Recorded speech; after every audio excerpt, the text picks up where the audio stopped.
Bismillahirrahmanirrahim. Muslimin, muslimat, sidang penonton di rumah, Assalamualaikum warahmatullahi wabarakatuh. Alhamdulillah, sekali lagi kita bertemu pada tafsir bersiri episod yang ke-7. Kali ini tajuk adalah 7 sifat-sifat mukmin yang sejati dalam surah Al-Mu'minun ayat 1 hingga 10. Alhamdulillah, dalam surah Al-Mu'minun ini akan menunjukkan hakikatnya 7 sifat-sifat orang-orang mukmin yang sejati. Mudah-mudahan kita termasuk dalam golongan ini. Kemudian surah ini menerangkan tentang sifat-sifat orang yang beriman yang bakal mendapat kemenangan dan kejayaan di dunia dan di akhirat.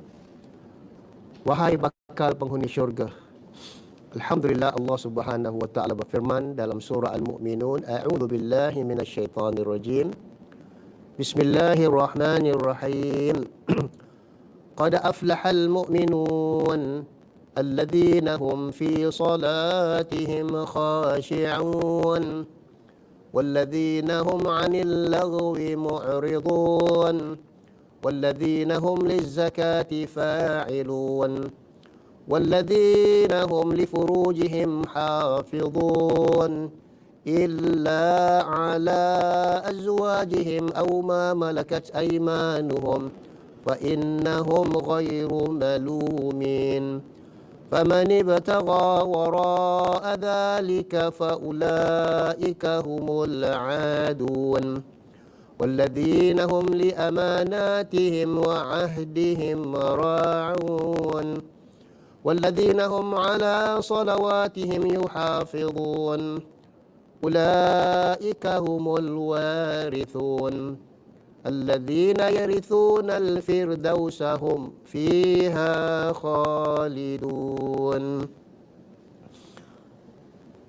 Imam An-Nasa'i daripada Yazid ibn Babanus yang bermaksud, kami bertanya kepada Aisyah radhiyallahu anha, bagaimana akhlak Rasulullah sallallahu alaihi wasallam? Aisyah menjawab, akhlak baginda adalah Al-Quran. Kana khuluquhul Quran. Kemudian Aisyah membaca ayat ini, qad aflahal mu'minun alladzina hum fi salatihim khashi'un walladzina hum 'anil laghwi mu'ridun walladzina hum lizzakati fa'ilun walladzina hum li furujihim hafizun ila akhir ayat. Ini adalah janji Allah. Ketetapan ini bagi orang-orang yang mukmin yang sejati, yang pasti mendapat kemenangan dan kejayaan di dunia dan akhirat. Kemenangan dan kejayaan pasti dirasakan oleh setiap mukmin yang mempunyai 7 sifat ini. Maka Allah mengakhiri episod ini dengan berfirman, ulaika humul mu'minu ulaika humul warithun alladzina yarithuna al-firdausa hum fiha khalidun. Yakni mereka itulah orang-orang yang mewarisi atau yang akan mewarisi, mereka yang mempunyai 7 sifat-sifat istimewa, yakni yang akan mewarisi syurga Firdaus, mereka kekal di dalamnya. Ayat yang ke-12. Muslimin, muslimat, penonton di rumah, sesungguhnya berjayanya. Pada ayat yang pertama, Allah SWT berfirman, qad aflahal mu'minun, sesungguhnya berjayalah, beruntunglah orang-orang yang beriman. Yakni qad aflaha maknanya telah berjaya ataupun progresif ataupun sukses, yakni mereka yang mempunyai 7 sifat. Yang pertama, alladzina hum fi salatihim khashi'un, iaitu orang-orang yang khusyuk dalam solatnya. Yang kedua, walladzina hum 'anil laghwi mu'ridun, dan orang-orang yang menjauhkan diri dari perbuatan keji yang tiada berguna. Yang ketiga, walladzina hum lizzakati fa'ilun, dan orang-orang yang menunaikan zakat. Dan yang keempat, walladzina hum li furujihim hafizun, dan orang-orang yang menjaga kemaluan mereka, maruah mereka, dengan menjauhi maksiat dan perbuatan-perbuatan keji. Yang kelima, dan orang-orang yang memelihara amanat-amanat, walladzina hum li amanatihim, dan yang keenam, wa ahdihim, dan berpegang teguh dengan janji-janji mereka. Dan yang ketujuh, orang-orang yang memelihara salat, walladzina hum ala salawatihim yuhafizun. Dan akhirnya episod ini Allah menutup, ulaika humul warithun alladzina yarithuna al-firdausa hum fiha khalidun. yakni orang-orang yang bakal mewarisi syurga Firdaus. Mudah-mudahan Allah memasukkan kita di kalangan mereka-mereka yang berjaya di dunia dan di akhirat. Jadi saya ulang lagi, di antara 7 sifat, yang pertama adalah mereka yang khusyuk dalam salat. Yang kedua, mereka yang menjauhkan diri dari perbuatan yang tiada berguna ataupun sia-sia ataupun maksiat. Yang ketiga, mereka yang menunaikan zakat atau bersedekah. Mereka yang menjaga kemaluannya ataupun muruahnya. Yang kelima, mereka yang memelihara amanah yang diserah. Yang keenam, mereka yang memelihara janjinya. Dan yang ketujuh, mereka yang memelihara solatnya, yakni solat mereka benar-benar boleh membentuk dan menjauhkan diri mereka daripada perbuatan-perbuatan keji. Sesungguhnya, apakah yang dimaksudkan dengan sesungguhnya ataupun beruntunglah orang-orang yang beriman, mereka yang khusyuk dalam solat? Apakah yang dimaksudkan dengan khusyuk tadi? Dan apakah yang dimaksudkan dengan aflaha? Qad aflaha, yakni falah ini maknanya kemajuan, kejayaan, sukses.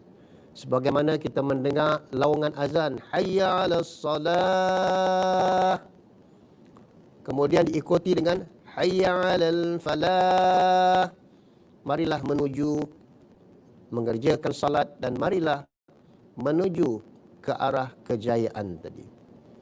Begitu juga firman Allah di dalam surah Asy-Syams, qad aflaha man zakkaha wa qad khaba man dassaha. Sungguh-sungguh telah berjayalah orang-orang yang membersihkan diri mereka, jiwa mereka, roh mereka. Wa qad khaba man dassaha, maka rugilah ataupun celakalah orang-orang yang merosakkan jiwanya. Seterusnya, telah kita ambil ketika dalam surah Al-Ma'arij, mana orang-orang yang mengalami keluh kesah, ada pengecualian yang illal musallin, kecuali orang-orang yang mendirikan salat. Kali ini pada surah Al-Mu'minun, Allah Subhanahu wa taala mengatakan di mana mereka tetap mengerjakan salat. Alladzina hum fi salatihim khashi'un. Orang-orang yang berjaya ialah orang-orang yang iltizam, committed, mengerjakan salat 5 waktu dengan penuh khusyuk, dan salat mereka memberi bekas di dalam kehidupan mereka. Apakah yang dimaksudkan dengan khashi'un? Kata Ali ibn Abi Talha yang diriwayatkan oleh Ibn Abbas, khashi'un maknanya mereka yang takut dan tenang ketika mendirikan salat. Khashi'un juga bermakna mereka yang takut dan mendapatkan ketenangan dalam salat. Begitu juga sebagaimana yang diriwayatkan oleh Mujahid, Hasan Qatadah dan Zuhri daripada riwayat daripada Abu Talib, bahawa Imam Al-Basri berkata, khusyuk berada pada hati-hati dan jiwa mereka, dan mereka tundukkan diri mereka, dan mereka tawaduk sesama insan ataupun manusia. Di dalam tafsir Ibn Kathir dikatakan khusyuk dalam salat hanyalah diperolehi oleh seorang yang mengosongkan hatinya ataupun menetralkan jiwanya secara total dan tidak mengarahkan hatinya kepada selain Allah Subhanahu wa taala ketika dalam solat ataupun luar solat. Dia tidak menumpu ke dalam perkara-perkara yang lain seperti perkara-perkara dunia yang meleka dan melalaikan, melainkan hubungannya dengan Allah Subhanahu wa taala dalam Mukhtasar Ibnu Kathir jilid yang ketiga muka surat 406. Makna hadis bala bencana yang pertama yang akan ditimpakan ke atas umat Muhammad ialah hilangnya khusyuk ataupun ditarik perasaan khusyuk dari hatinya ketika mendirikan solat. Maka Nabi SAW pernah bersabda dalam hadis riwayat Imam An-Nasa'i, kam min fi'atin kam min qa'imin hazzuhu min salatihi at-ta'ab wan nasb. Betapa banyaknya orang-orang yang salat yang hanya dia dapat adalah penat dan lelah, wa iyazubillah. Begitu juga firman Allah Subhanahu wa taala di dalam surah Al-Maun, fawailul lil musallin alladzina hum an salatihim sahun. Yakni celakalah orang-orang yang mendirikan salat di mana terhadap salat mereka lupa, leka dan cuai. Kata Ibnu Abbas dalam menafsirkan ayat ini, dia adalah orang yang mendirikan salat, alladzina yuqimun as-salah wa lam yarju minallahi ajra, tetapi dia tidak mengharapkan daripada Allah apa-apa ganjaran pahala. Dan apabila dia tinggalkan salat, dia tidak takutkan qada dan siksaan Allah Subhanahu wa taala, wa iyazbillah min zalik.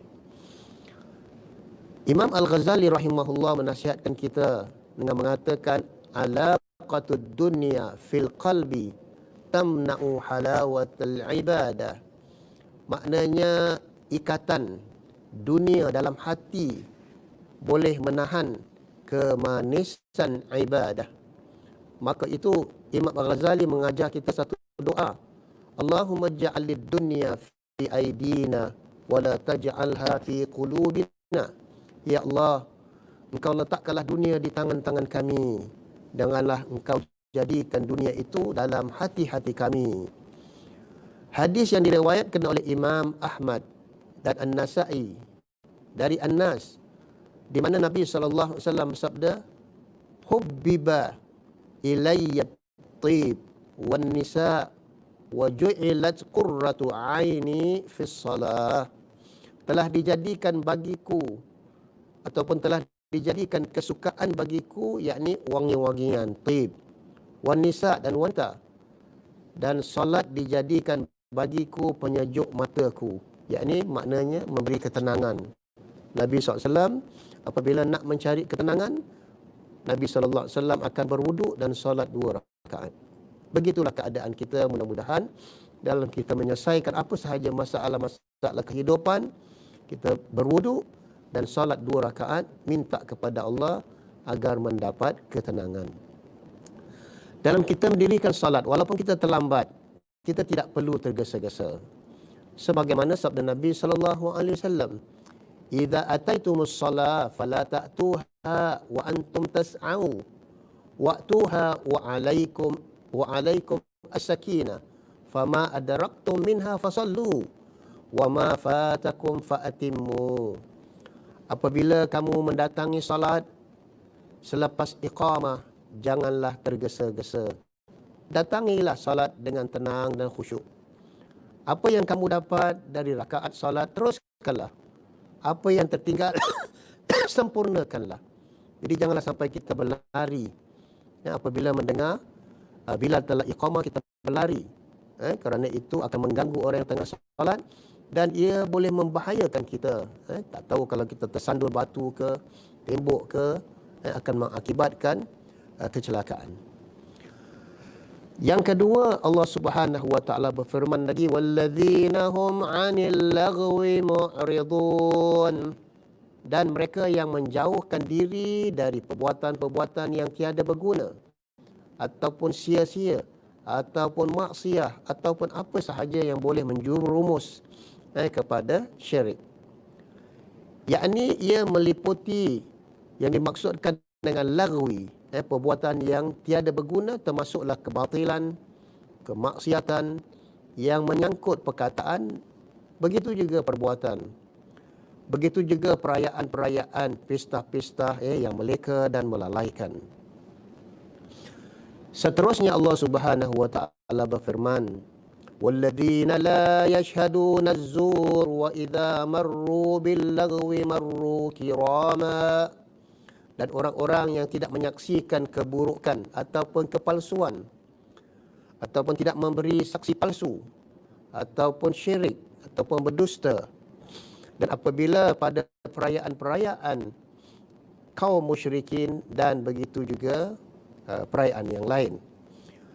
Tafsir Ibn Kathir, jilid yang ketiga, muka surat 566. Yang ketiga, Allah Subhanahu wa taala berfirman lagi, "Walladzina hum lizzakati fa'ilun." Dan mereka, dan zakat merupakan salah satu daripada rukun Islam yang kelima.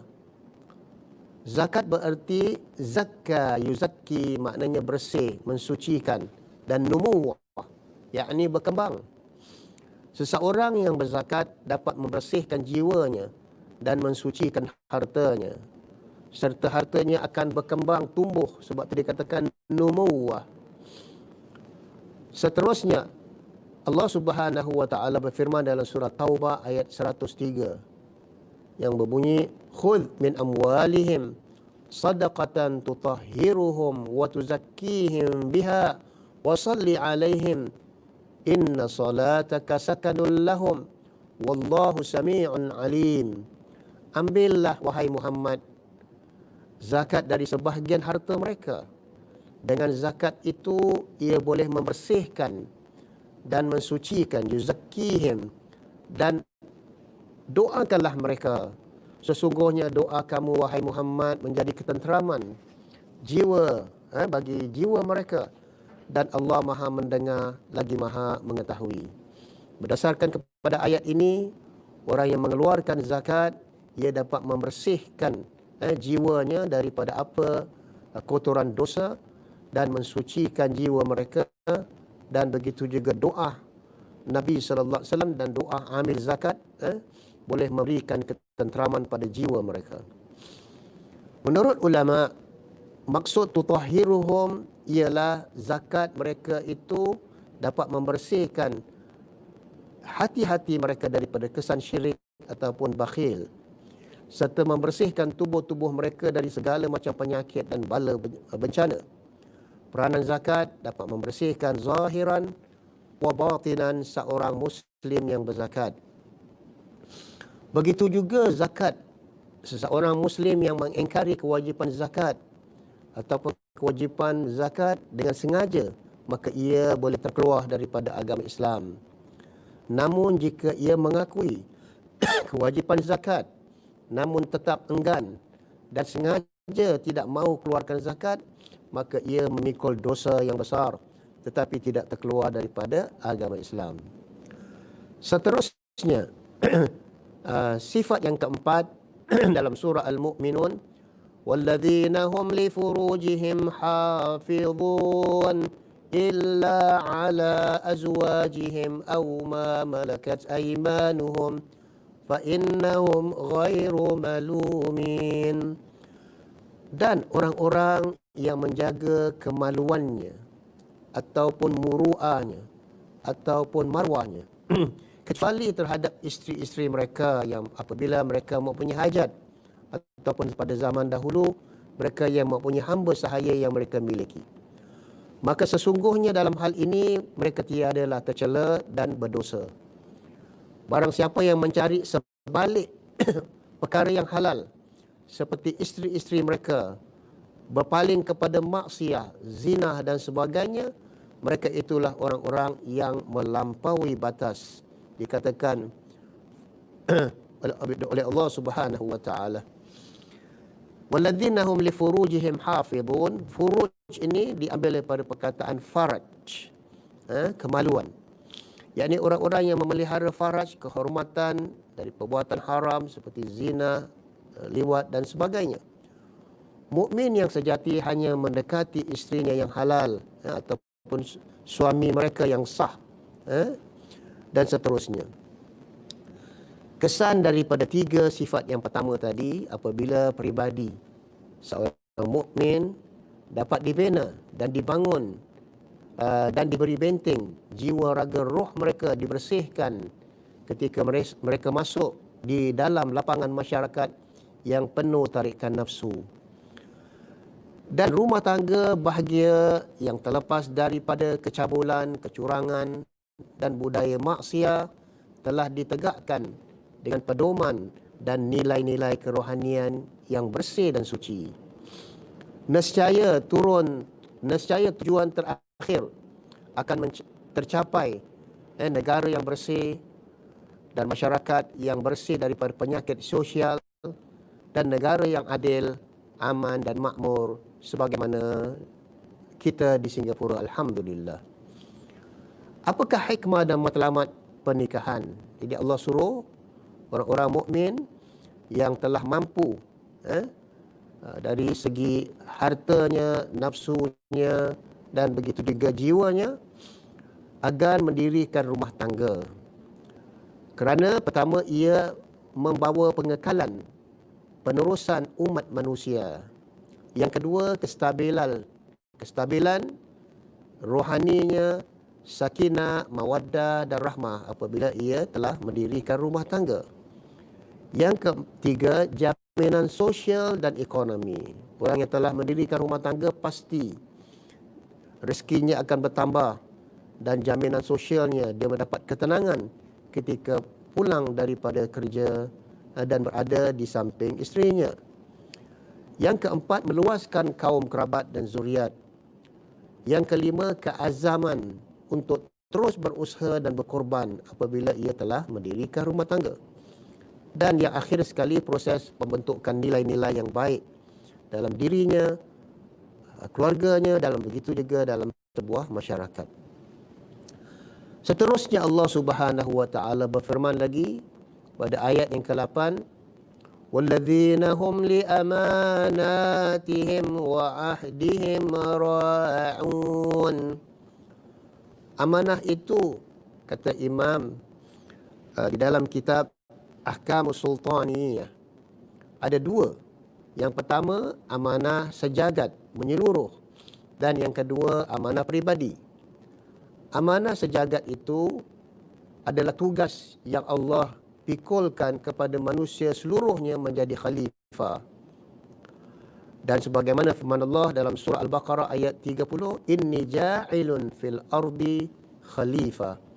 Aku akan menjadikan seorang khalifah di atas muka bumi untuk melakukan dua tugas, kata Imam Al-Mawardi.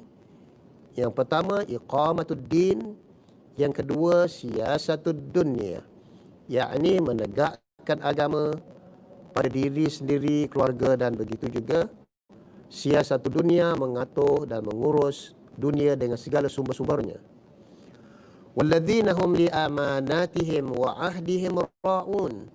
Salat adalah amanah, zakah adalah amanah, harta anak yatim adalah amanah, anak-anak dan keluarga adalah amanah, suami dan isteri saling menegakkan amanah, harta pusaka adalah amanah, tanah-tanah wakaf adalah amanah, setiap jawatan pemimpin agama, pemimpin masyarakat adalah amanah yang telah diamanahkan oleh Allah Subhanahu wa taala kepada mereka.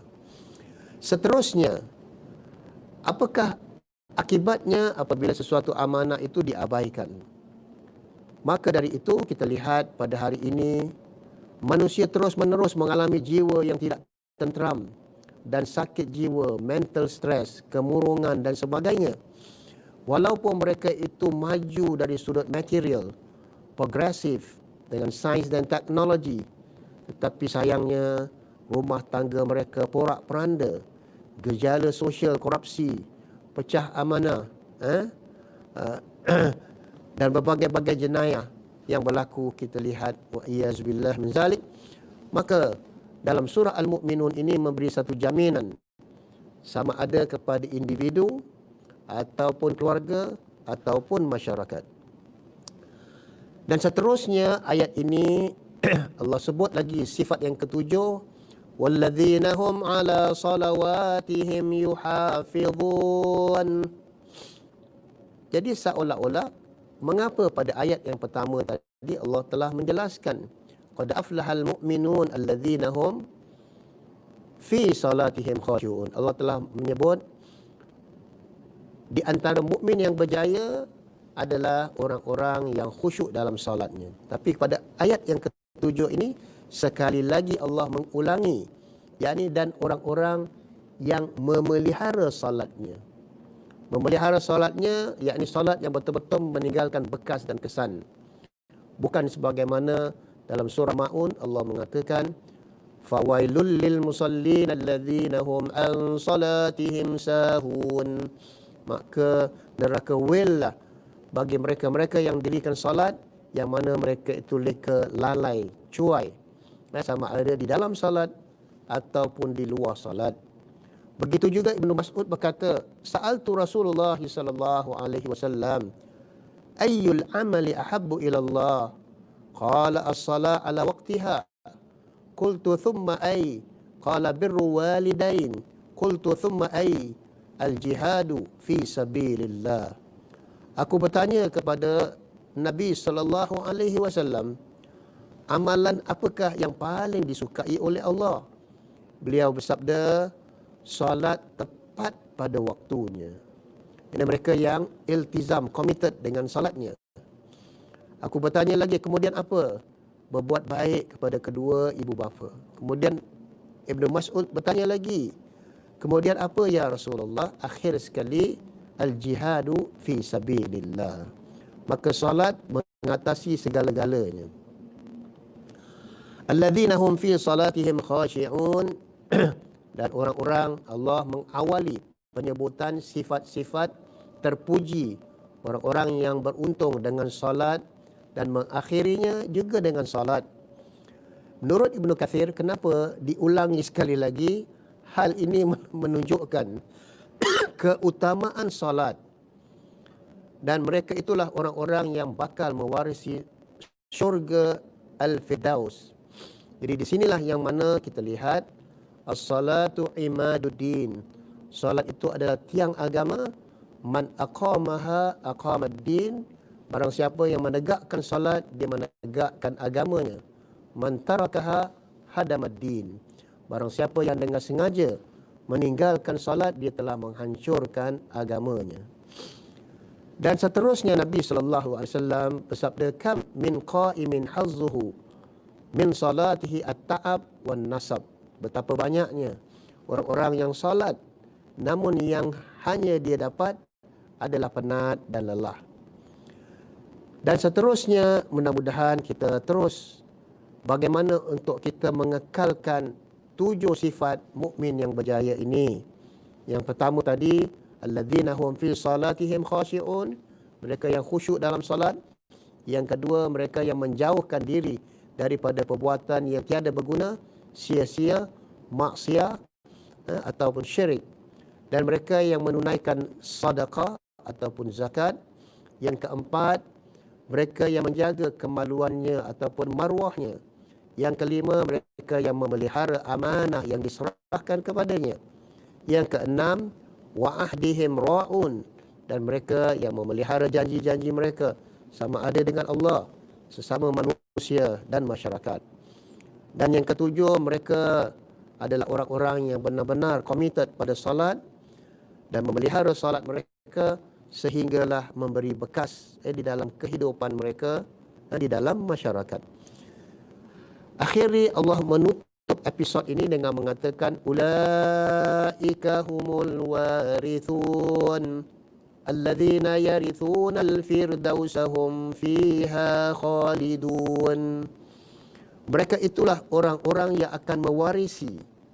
Siapakah mereka itu? Yakni mereka yang mempunyai 7 sifat yang istimewa itu, yang bakal mewarisi syurga Firdaus dan mereka kekal di dalamnya. Mudah-mudahan semoga Allah Subhanahu wa taala memasukkan kita dalam golongan orang-orang yang khusyuk dalam solatnya, dan begitu juga mereka yang berjaya mendapatkan syurga Allah, yakni syurga Firdaus. Marilah sama-sama kita berdoa agar Allah Subhanahu wa taala memasukkan kita dari kalangan orang yang solatnya khusyuk, membentuk akidah yang sejahtera. Solat yang khusyuk menanam ibadah yang sahih. Dari solat yang khusyuk membentuk akhlak kukuh, dapat menjauhkan diri daripada maksiat, mampu mencari sumber pendapatan yang halal dan thayyibah. Daripada pribadi solat yang khusyuk senantiasa memujahadah diri untuk melakukan apa sahaja amal jariah ataupun perbuatan-perbuatan yang baik. Wallahu a'lam bisawab. Aqulu qawli hadha wa astaghfirullah li wa lakum wal jami' muslimin wal 'asri innal insana lafi khusr illa alladhina amanu wa 'amilus salihat wa tawasaw bil haqq wa tawasaw bis sabr. Wassalamu alaikum warahmatullahi wabarakatuh.